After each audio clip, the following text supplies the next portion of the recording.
Welcome to Winging It. We are continuing our campaign through the Dream Eaters. This is the second mini campaign that makes up that campaign, and I'm going to be playing with Tony Morgan and Mandy Thompson. This is the deck building that we're going to be looking at the two decks that I've built to take this on. So let's take a look at Tony, who will be our main enemy management. So this is Tony. He is a rogue who can also take some. He can take. Let's look at his deck building. Actually, he can take. He has to choose Seeker, Survivor, or Guardian, and he can take up to 10, 0 to 1 events and skill cards in those classes. So we're going to be doing Guardian because we want to fight. Because it's just a good card pool for him. So we're going to be looking at his deck building. We're going to be you can see some Guardian cards kind of splashed in here. He is a 2 willpower, 3 intellect, 5 combat, and 2 agility. The 5 combat being a standout. That's really, really strong, and it's really surprising to see in Rogue. So he's a lot of fun to play. He has 9 health, 5 sanity, so your typical fighter, not very good at dealing with horrific things. Archetype that we have seen several of in this game. His ability is you may take an additional action during your turn, which can only be used to engage or fight an enemy with 1 or more bounties on it. He has a mechanism for putting bounties. We'll see that later, but he gets extra actions basically. And his Elder Sign is effect +2, +1. Place 1 bounty on bounty contracts. I planned to mostly use his I want to do combat fighting and do a lot of fighting. He gets his extra actions to fight, so that's what we're going to do a lot of. But I want to lean a little bit into events, both in Guardian and in Rogue, in order to do some clues. Especially because this first scenario, if you don't get ahead of the clues, you're going to be in lots of trouble. So that's Tony. We'll take a look at his miniature that I have. Again, these are crafted on Hero Forge and painted. Gave him a suit instead of a coat, just because like everybody has a coat in this. So anyway, but tried to get his pose similar. I think he looks pretty good. So that is Tony, our miniature. Okay, so he has a permanent asset called Bounty Contracts. So it starts with. It has 6 bounties on it, and after an enemy enters play, you can put 1 to 3 bounties on it to maximum of that enemy's health, which is cool. And then that's what enables his extra actions. And then after you defeat an enemy with 1 or more bounties on it, move its bounty to your resource pool as a resource. Its bounties to your resource pool as resources. So you can. It's a way that he gets money through the resources through that. Plus, he also has 2 other signatures. He has these Tony's Long Colts.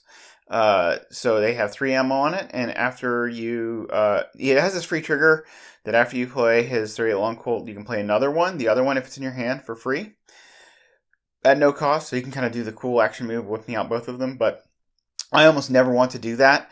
I've tried it once, and I find that I prefer having this and another weapon out. So having 2 of these out, it generally has not been great. I might use it, but in general, it's not really my plan. So anyway, as a typical, it's a weapon. It's a one-handed weapon. You can spend 1 ammo to fight. You get +1 for each bounty on the attacked enemy. This attack deals +1 damage. If the attack defeats an enemy with 1 or more bounties on it, place 1 bounty on bounty contracts. So this will allow you to get bounties back, which is nice. And that's the reason I like to have that in one hand and another weapon in another hand. Because it allows you to use that for the final blow and preserve the ammo. His weakness, it's not too bad. It's an enemy 4/3/1. It spawns location farthest away from Tony Morgan. It's aloof, and after his quarry enters play, place 1 doom on it, then place 1 resource on it from the resource pool as a bounty. So you have to deal with it. If it sits out too long, it's doom. You gotta have an incentive to kill it. But mostly, you're just gonna go engage it, deal with it, get your bounty contract. It's not a big deal. So, anyway, I'm not too worried about that weakness. I find I've played him once. I played he and Mandy, just getting used to their mechanics through Circle and Done, and they didn't quite do it. But I played it on hard, so. They were really good up until the very end, and I found that his weakness was not so bad. So anyway, for weapons, I have the Derringer, which is going to be a placeholder at level 0 because I don't plan on relying on this long term, but it's good for the beginning for the level 0. Use 3 ammo, spend 1 ammo, fight, you get +2 fight for this attack. If you succeed by 2 or more, this attack deals +1 damage. So he's going to be attacking at 7 with this, so a lot of times he'll be succeeding by 2 or more. So 2 or more can be a nice benefit for him, and this is a good weapon. Even though it's only got 3 shots, should be able to do a lot. And, he's not above just punching things at level 5. I have 1 level 0 Switchblade in here. Switchblade is not great because mostly it's just equivalent to punching things. But it's cheap to get into play, and it's fast, and you might get to do the 2 damage. It's the same thing as a Derringer, except that it doesn't boost your fight. So it's a little bit harder. It's actually a lot harder to succeed by 2 or more and get the extra damage. My plan will be to upgrade into 2 Switchblades very fast. The level 2 Switchblade, which with Taboo costs 3 XP. So my first 6 XP is going to be going into replacing one of the Derringers and one of the Switchblade with a level 3 Switchblade.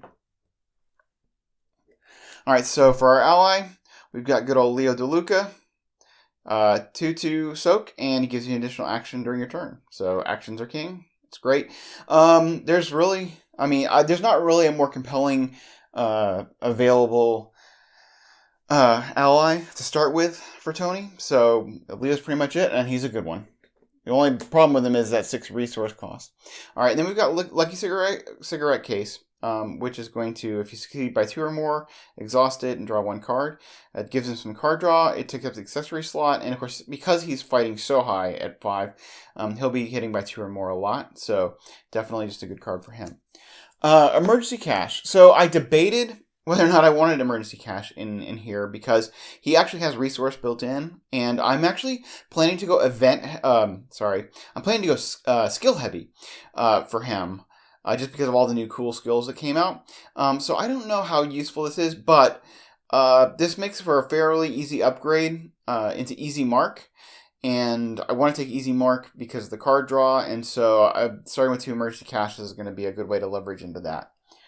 I've got Contraband. So Contraband is a 4-cost event. You can double the number of ammo or supplies on an asset. So we can double on his Long Colt or double on the Derringer. We can double, the ammo, which is good. I don't plan on, once I make my Switchblade my main weapon, I don't plan on, leveraging this long term. But at the beginning, when I'm relying on firearms, this will be pretty helpful. So, okay, we also have Sleight of Hand. So this is another way. It's fast. You can play it only your turn. Put an item asset into play from your hand at the end of your turn. That asset is still in play. Return it to your hand, so we can whip out his Long Colt or a Derringer and do damage with it as a fast. Again, a way of preserving or reusing ammo. So we got 2 of those. All right, I have 1 Dynamite Blast. This is one of his Tin Splash from Guardian. This is your good old spend 5. Deal 3 damage to each enemy and each investigator or chosen location. This is just because with swarm enemies, especially in the first scenario, they can gum up choke points, and it would be nice to just wipe them all out at once. So I got 1 Dynamite Blast. Evidence. So this card is one that I haven't taken a lot of until I started doing my Core Box 101 series and realized how good it is. It's just a really good card, and I just haven't taken it a lot because I've tended to focus, like I have my fighter and I have my clover, and a little bit more specialized. Playing a lot of Zoe and Daisy got me into that pattern, and I've been learning a lot more to lean into making sure there's ways that your fighters can get clues and your clovers can do some fighting. And this is just a great one, especially with all the swarm enemies. You're just going to hit, take one out, do 1 damage, and it's dead. This is a great way to get a clue. So yeah, very fan of that card. Renewed fan. Haven't really played it much since the core days. So that series has really helped me out a lot. Scene of the Crime. Play only as your first action. Discover 1 clue at your location or 2 clues if there's an enemy. Direct. I'm finding that when you're flexing and doing something that's off-roll for him, so he's a fighter, doing off-roll, testless stuff is really what you want to do. Playing on hard has taught me a lot of that. So this is obviously a good card. And we're also going to get swarmed by enemies a lot. So this is good clue tech. I've only got 1 of these because I was tight on slots for my Guardian slots. Otherwise, I would have taken 2. So then we got 2 intel reports, which is just you can discover 1 clue your location. You can spend 2 to change the location, or 2 to add an extra clue. It's just good, get clue tech. I took Followed, which is a new card. It was just released yesterday as of the recording of this. You can investigate, choose an enemy or location. You get +1 for each damage on it to maximum of 5. If you succeed, discover 1 additional clue at this location. So this has got some action compression if you can do it. I'm not sure this card is great. I don't know, but I want to try it out. So I put 1 in here. It's probably going to get replaced fairly early on because I want to, I need cards that I'm going to upgrade into the upgraded skills that I'm planning to get, but I'll have to give it a shot. And Tony, he starts with 3 intellect, so boosting won't be too hard. And, he's going to be putting damage on enemies. So I wanted to give it a shot. All right, then I got quick thinking. Extra actions. This is just if the skill is successful by 2 or more after it resolves, you may immediately take it into actions for your turn. So action does not count towards the number of actions you can take each turn. So that's great. It gives you an extra turn. Puts an icon in it. Again, I'm planning to lean hard into some of the new skills that are coming out. So this is an obvious skill card that I want to be able to have in him, and extra actions are good. So Watch This is kind of an economy skill card. You get 1 either will, fight, or action, and then you can commit to a skill you're performing. As an additional cost to commit, you spend up to 3 resources, and if you succeed by 1 or more, gain twice that many resources. So you can basically make money with this. I'm not sure I'm going to keep it in forever, but at least at the beginning, when I go skill heavy, I may replace some of the non-skills, or I may replace this as I'm leveling up. I don't know how much he needs the economy, but it is a nice economy card, so we'll see how that goes. Plus, it's got great theme. Okay, well, so one of the reasons I went Guardian was to take the Vicious Blows. This is the, if you're successful, do an extra damage. Good for odd health enemies. So action compression, very good. What can I say about Vicious Blow? It's an awesome card all around, and I'm glad that's one of the reasons to take it. Another reason to Guardian is Steadfast, which I really like because this one will, when you have full health and sanity, it's worth either 3 willpower or 3 fight. So his low willpower, being able to get through willpower boosts, is really good for things like Frozen in Fear. So I wanted to be able to have this, and this is, unlike Take the Initiative, is something you can do at the end of your turn. Even if it's only worth 2 willpower, which it will be sometimes towards the end of a scenario, it's still a really good card. Take the Initiative. I just take this in almost any way I can. It's 3 wild icons. You commit only to a skill test you're performing, and it loses an icon for each action that has been completed by any investigator this phase. It's worth 3 always during the Mythos phase, so very good for helping somebody with a 2 willpower beat a willpower treachery in the Mythos phase. So very good card. Finally, his weakness that he got is internal injury. At the end of your turn, take 1 direct damage. So not too bad. He has a lot of damage soak. It will kind of make me wary about drawing cards towards the end of my turn. So something to be careful of. But I'll probably get hit with it because of Lucky Cigarette Case, and it's okay. He can soak a damage, so not a big deal. Anyway, so that's Tony. Let's take a look at my 40-card Mandy deck. So here is a 40-card Mandy deck in all its glory. I tried in my first campaign that I did with these two to try and work out the kinks and understand how they work. I took a 30-card Mandy deck because I'm a big believer in trying to thin out your decks as much as possible, and taking extra cards means that your strongest cards are going to be harder to find. Of course, the idea with Mandy is that she can, that because of her search, you can get the cards you need, and it's not so important to be tight. So, and what I found, because a lot of her strategy after you upgrade is revolves around the pendant, and getting the pendant into play quickly and recurring it as much as possible. And I found that I was actually running through her deck so fast that it was actually hard to get it out before I was looping her deck, which was my concern. So anyway, I wanted to try a 40-card deck and see if it gets any better, and without falling into the trap of including a bunch of cards that I don't need. So anyway, this is I tried to do that by adding just a few more toolbox cards that she could pull as necessary, that would be conditionally valuable and that she could, grab as she needed. The other thing is it allows her to get another occult evidence into play, which is, I think having another one in the deck is pretty useful. So anyway, let's take a look at her as a card. So she's a seeker. Her deck building is that she can take, just like Tony, she can take events and skills, but she can take them from Mystic, Rogue, and Survivor. Level 0 to 1. Mostly she's taking Seeker. She can also take 30, 40, or 50 cards, and then depending on how many of those is how many occult evidence she gets, which is her signature card. Alright, so she has a 3 willpower, 5 intellect, 1 fight, 3 agility. So that 5 intellect obviously being a standout, but 3 willpower is actually pretty good because you want to be able to pass some willpower treacheries. She has a 6-8, so she's actually pretty resilient even to damage, so that's pretty good. And her special ability is when an investigator at your location would search their deck, or the encounter deck, they may either search an additional 3 cards or resolve 1 additional target of the search limit once per round. So really good. She just likes searching things. And then her Elder Sign is effect +0. Search the top 3 cards of your deck for a card and either draw it or commit it to this test. If able, shuffle your deck. Her Elder Sign's kind of meh, but her ability is super strong. So we'll take a look at her miniature. So there she is. Gave her a little flashlight. It's kind of styled after one of the poses I've seen elsewhere, rather than what's on her card. And I think it looks nice. Still gave her the, the yellow jacket, and then kind of styled her to look clothing wise. So anyway, we have her signature. We will have 2 because we're taking the larger deck of this occult evidence. Which is, you can shuffle it.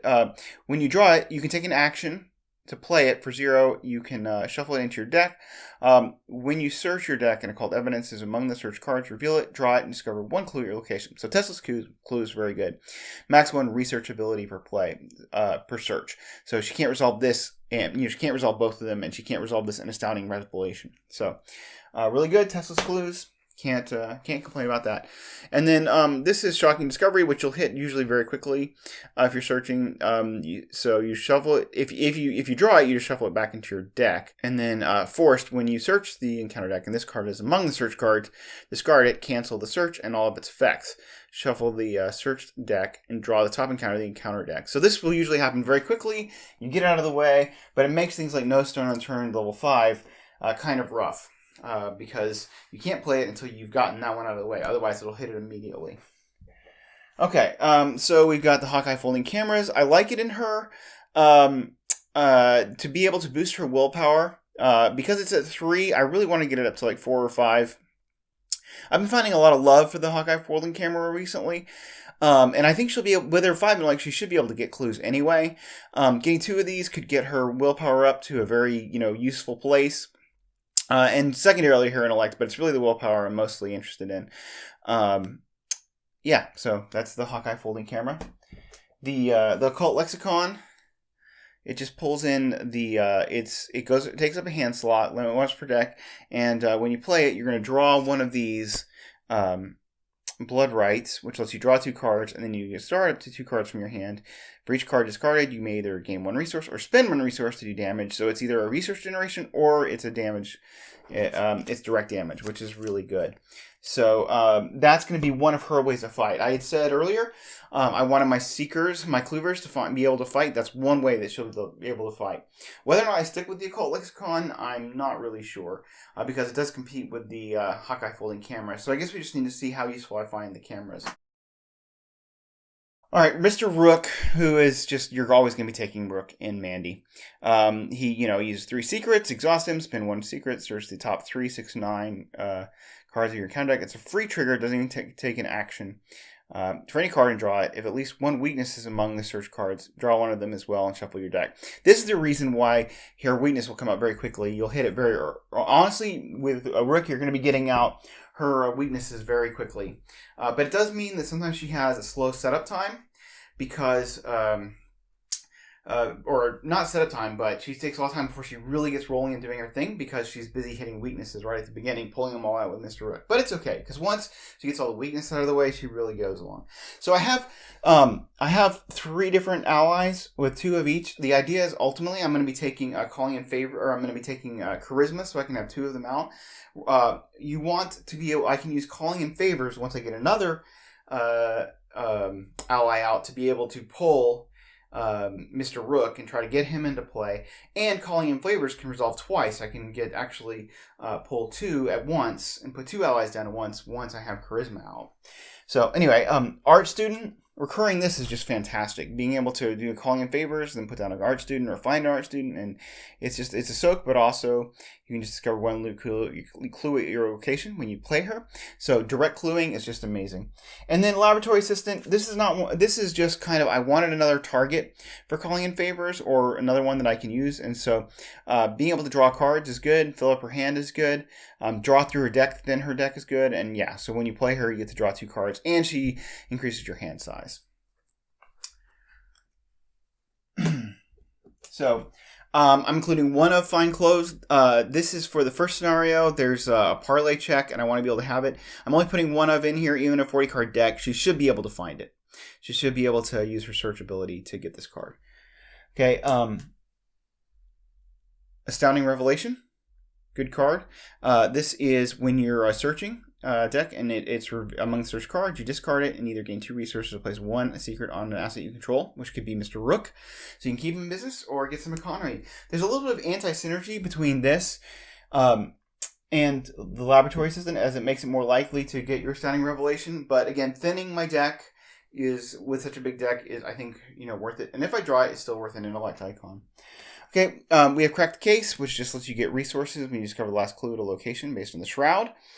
This is my solid economy card for most of my seekers these days. No Stone Unturned. It's a little bit lackluster. It's 2 resources.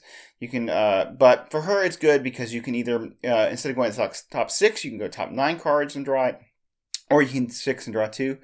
I didn't find myself using this like a ton in my test run, but it was there enough to be useful. You can upgrade it to the fast version, which will search your entire deck, but of course, if you haven't got a weakness out, it'll fail there. So, it's a good card. Calling in Favors, this is another, this is kind of my search events. This is my other search event. It's going to let you choose an ally and then search top 9 cards of your deck. Play it, reducing the cost, and you get to pull that ally back in. So you can pull Mr. Rook back into your hand, search, put 2 allies into play if you've got charisma, and then later on you can play him again and just keep going, Rook forever. So yeah, I really enjoy having the calling favors, especially when you pull out an art student and get that free clue. It's great. So Truth from Fiction. So I've never run this in her before, so this is one of the cards I'm adding since I have a bigger deck, and this is place 2 secrets on the asset you control. Cost 2. So you can just put more secrets on Mr. Rook, get more searches out of him. That's kind of the plan. Alright, speaking of plans, we have I've Got a Plan. This is your classic fight card. So this is her other way to do damage. Uses intellect, you deal +1 damage for this attack for each clue you have. Max 3 damage, so she can do +3 damage. So she can do 4 damage with this. There are some pretty beefy enemies in the first scenario, so that will help. I've got 1 copy of Logical Reasoning. I'm not sure if this is going to be good for her or not. We've got the 2 willpower, which is good. She's, at least lean into her 3 willpower a little bit. But you can also play it if you ever include to heal 2 horror. Might help with Tony, and also you can discard a terror card, which Frozen in Fear is kind of a big issue with Tony. So, it's a way for her to help with that. We got shortcuts. Yeah. Fast, play during your turn. Choose an investigator at your location. Move that investigator to a connecting location. She's a fast ability to move. It saves actions, action compression. It's always good. Shortcuts, just a really good card. I didn't say this, but she is going into Survivor as her secondary class, which Mystic may be the best place for her because she's got there's just a lot of good reasons to look at Mystic, but I already have played a lot of Daisy and Luke and even Norman, and I just wanted to do something different. And Survivor is a great secondary class. We're definitely taking Lucky. It's really good. Allows us to undercommit. Makes us, pass tests that we're looking to fail. I mean, who can complain about Lucky? And again, I've got the full art for that, so it's a nice card. I've got Look What I Found, which might sound strange in her. It's one if you fail by 2 or less while investigating, you discover 2 clues at your location. But I feel like I would use this not to try and fail, but just, when she's committed and she draws a big one, she still fails, she can still get 2 clues. Seems like a solid one of. Hiding Spot, I think, is an underrated card. It's a really good toolboxy kind of card. First of all, she could commit it. With her 3 agility, committing it for icons, she could evade. But also, it makes everything go aloof at an attached location, or you put it on a location, and then you can go through and with swarms kind of choking up the place in this first scenario, I just see that this is a potential kind of toolbox item. I might search for it, find it, and play it, and it can be a good card.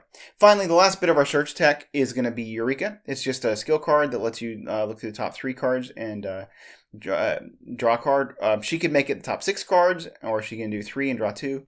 You're just committing it for these icons, and then you get to draw, do your little search effect. So Eureka is a good card, especially if you don't get what you're looking for in your opening hand. Deduction, pretty standard fare. It's a clue acceleration. If it's successful, you get an additional clue. So Curiosity, I know not everybody's a fan of Curiosity. I do like it. It's probably not going to be worth more than 2 willpower or 2 intellect, but having a flexible card that's worth 2 of those things, I still think is very valuable. And she's going to be doing willpower and intellect tests, so yeah, it's just solid. Unexpected Courage, it's steady. It is what it is. Again, she has the stats for in agility and willpower to be able to do things like maybe she evade in a pinch, or maybe pass a willpower check. So being able to have Unexpected Courage available for that, or to maybe help Tony pass a thing, is pretty good. And finally, the namesake of this channel is Winging It. So you can play it from your discard pile, and you investigate your location gets -1 shroud for this investigation. If you played it from your discard, discover 1 additional clue if you succeed. So this is some clue acceleration for her. Getting it into your discard and playing it. It's just all around good card, and somebody with a high intellect can definitely take advantage of this to get some additional clues. And finally, her weakness she drew through the gates, which I'm not happy about. This is draw the top card of your deck. If it's in a weakness, remove that card from the game. Then search your deck, discard pile, and hand in all play area for each other copy of the card you own, and remove them from the game as well. So this has the potential to hit the segments of Onyx, which would be really, really bad, because getting rid of one of those out of the game, or getting rid of those out of the game, just means that you can't, you can no longer do the pennant. So we'll see how this goes.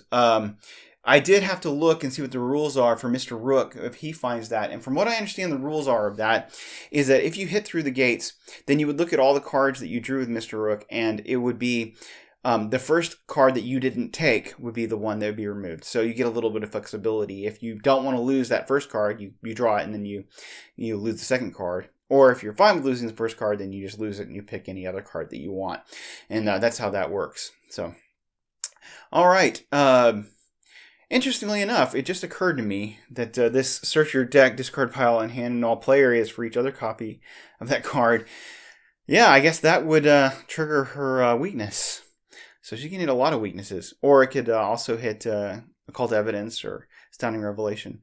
I didn't even realize that till I was looking at this card. So anyway, there we are. That is Mandy and Tony. And we are about to go into the Waking side of the Dream Eaters campaign. So let's give it a whirl.